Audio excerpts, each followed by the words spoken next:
What's going on, everybody? This is Blanc Eden. This is episode 23 of Black Trending News. So today I'm going to be talking about some stereotypical foods that are usually associated with Black people. And there's a lot of them, but today I'm going to focus on three main ones that I see a lot more than anything else used in kind of a negative fashion or that's kind of shunned in society. So just to name a few I quote, Black people foods, gumbo, fried chicken, cornbread, mashed potatoes, gravy, watermelon, dumplings, collard greens, catfish, candy yams, black-eyed peas, macaroni and cheese, sweet potato pie, Kool-Aid. Those are foods that are usually in marketing, mostly in marketing, selling products, magazines, newspaper, ads, photos. Usually have Black people in those ads and their face is used to sell it, or there's an association with this food in the Black culture. Three of them I'm going to be focusing on is fried chicken, watermelon, and Kool-Aid. My least favorite, Kool-Aid. So let's get into it. Okay, so let's start with the watermelon and where the watermelon stereotype derived from, because I don't think a lot of people in this generation know. It's always good to talk to our kids about these things so when they see them, they're aware to not do cultural inappropriate things, because that has happened and a lot of people don't know what they're doing when they do it. So it's good to have the educational background on it so that you don't do it and you don't offend anybody and you respect the culture. When American slaves won their emancipation during the Civil War in the 1860s, free Black people grew, ate, and sold watermelons. And in doing so, made the fruit a symbol of their freedom. Southern whites were thought to be threatened by Blacks' newfound freedom. They responded by making this fruit a symbol of Black people's perceived uncleanliness, laziness, childishness, and unwanted public presence. So they associated this fruit with negative things. That these are characteristics that can be in anybody, not just necessarily Black people.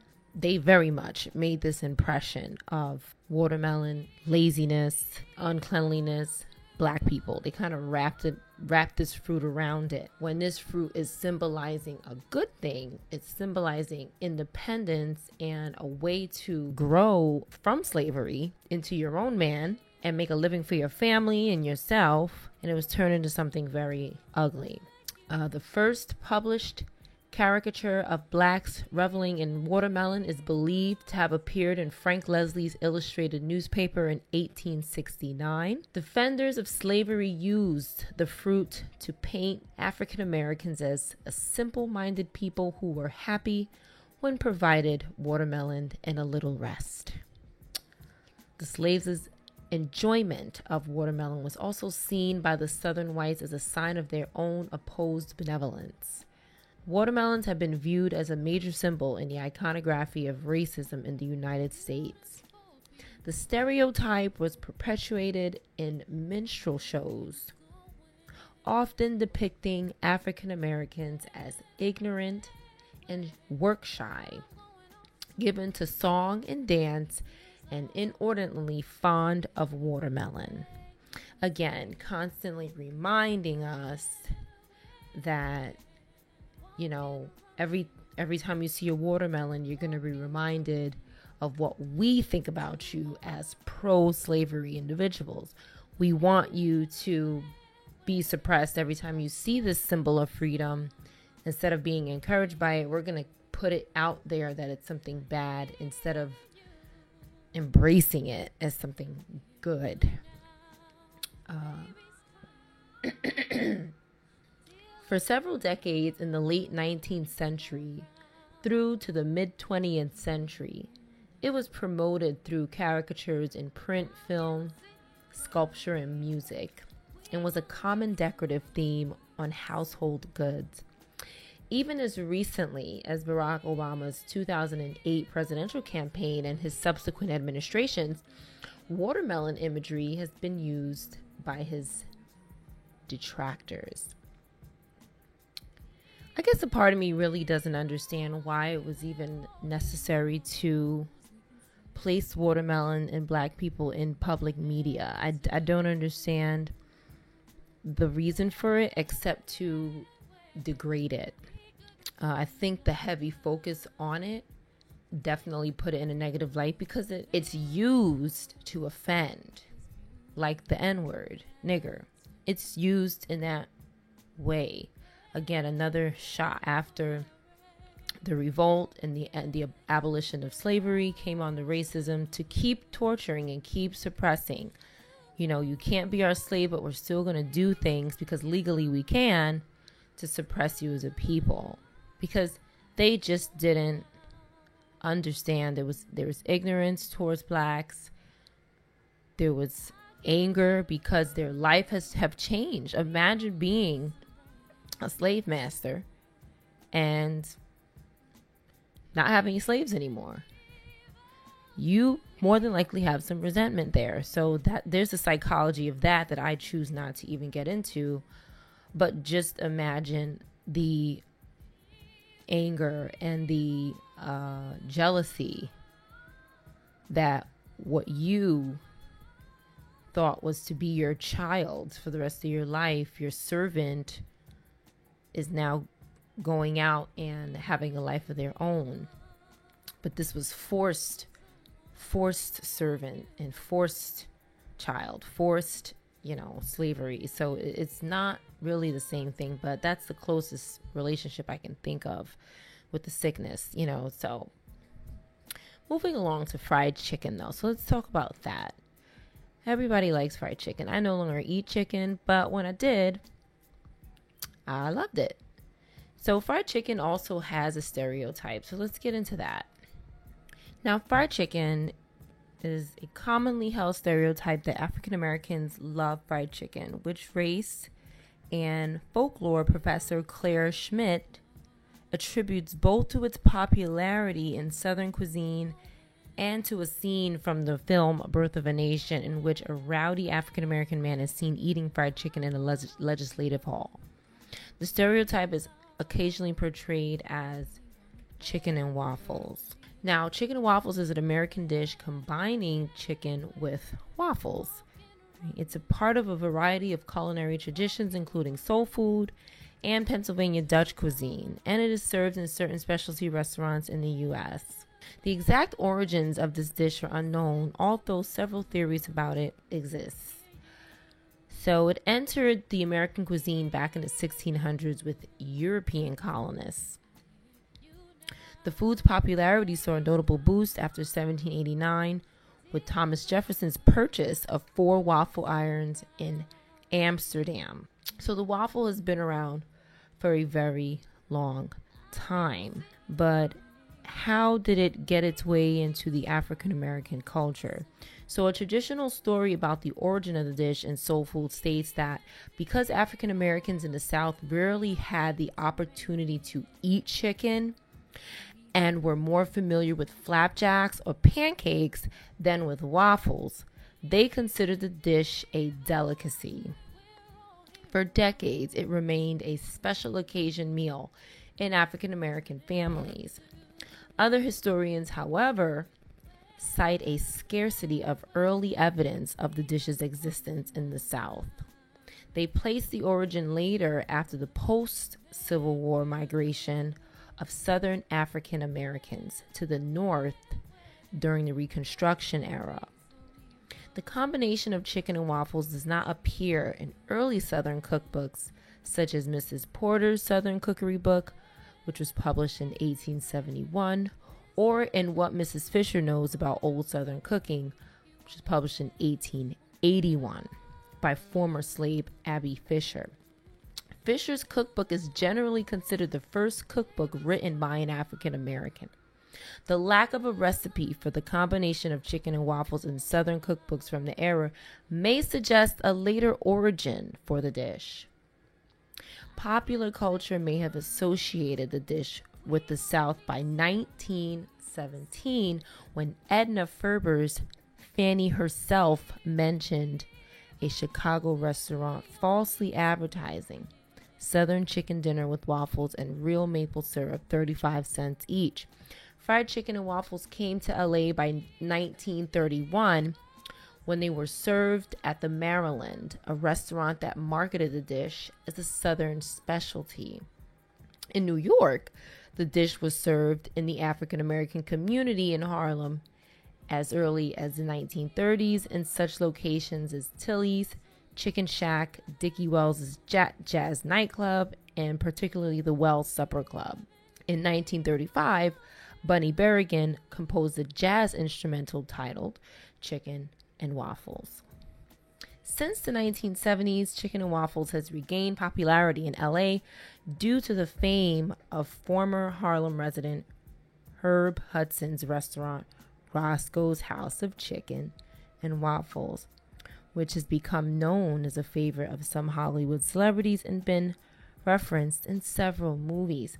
So, to me, chicken and waffles is not really used as a stereotype towards blacks, but we're normally, I guess it sounds like it was adapted into, it existed, but it was made into a brand that was successful. So, there's the stereotype, but everybody eats chicken and waffles. Now, the last one I want to talk about is Kool-Aid. Okay. Now, maybe I don't know if this generation knows what Kool-Aid is. I don't know, but I want to talk about it a little bit because I feel like, it hasn't been in the media for a while. And maybe we need to dive in and learn something new about it that we didn't know before. So let's talk about what Kool-Aid is. Kool-Aid is identified as a man. He's wearing a jacket, some pants, some sneakers. It's obviously identified as a male. He's a full-figured male. Pretty much a jug of Kool-Aid. So he's round and he's happy. Okay. The Kool-Aid Man is the primary mascot for Kool-Aid, a brand of flavored drink mix.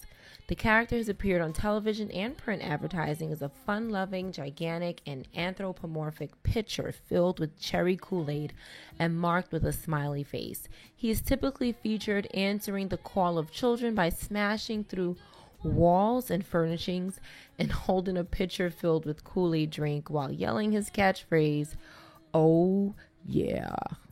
Okay, so his first appearance was in 1954, and it was created by a man named Marvin Potts. Okay, so based on Urban Dictionary, it's very hard to find information on Kool-Aid, and the connection and the stereotype. There's not a lot of information on it, but what I was able to find was the suggestion that the term applies only to a stereotype of African Americans implies that no Caucasians drink Kool-Aid, an obvious fallacy and an indication of a significant pre-existing bias on the part of the writer or a blatant attempt to suppress freedom of speech in the part of opponents. It's perhaps that Kool-Aid was marketed to, just based on my own thought here, is that Kool-Aid is a cheap powder drink, and perhaps, there was a time in history where many blacks were impoverished till, riots started occurring and people started fighting, and, blacks were able to break from that suppression much more. And then we have 2019. But I'm sure there was a time where, this cheap sugar drink with some water, there you go, nigga. That's how you could drink some juice, because maybe juice like the fried chicken was considered a delicacy you know? And maybe, Kool-Aid is like cheap. So, I'm thinking that's what it was. There's not a lot of information on it. Usually the little packets were probably, and not only were they cheap, the commercials were marketing to black people. The ingredients in Kool-Aid consist of ascorbic acid, artificial color, calcium phosphate, citric acid, maltodextrin, natural flavor, salt, and sugar. Water, you add water to it and boom, you have, it's called a drink per se. I believe that it was marketed to black people because it was cheap. And 2, it was very unhealthy. It's no good. The ingredients that are in it are no good. So it's just, to me, it was just like the cigarette era. When you look at a Newport ad, there's black people on 99.9% of those ads. So again, it's just marketing. And if black people see themselves, coming out of oppression, coming out of slavery, if you see yourself on TV associated with a particular product, you're more than likely to buy that product because you think, well, wow, this must be for me. We're on TV. This is cool. Wow, look how far black people have come. We're on TV. They're marketing to us. Let's buy it. And that same tradition has not gone out of style, and it never will. It never will. Because of the suppression that we've had. We've had so much suppression that we celebrate each milestone, but I don't think that seeing black people on Kool-Aid ads and cigarette ads are milestones. And I won't get into what people have. I'm sure that there has been, protesting and so forth about the blacks in the cigarette ads. I'm not getting into that today, but it's not a bad podcast to talk about. But that's mainly what the stereotype of Kool-Aid is that it's cheap. And again, I think the character, a lot of people would say, is it blackface? Because his face is there. He's round. He's heavyweight. He's fat. Quote fat. You know what I'm saying? I mean, could that have something to do with it? Or maybe he's just a jug of Kool-Aid, right? But it's more so that this drink was marketed to black people, and it was made very cheap and very available. And I go back to the ingredients that they're no good. They were marketed to children, and these are ingredients that no kid should be having in their body. So, and whether they knew it was bad at the time is a question, but I just have a feeling they knew it was bad at the time, and it was marketed to black people. Just like any other, product that's not good for you. Have a good night.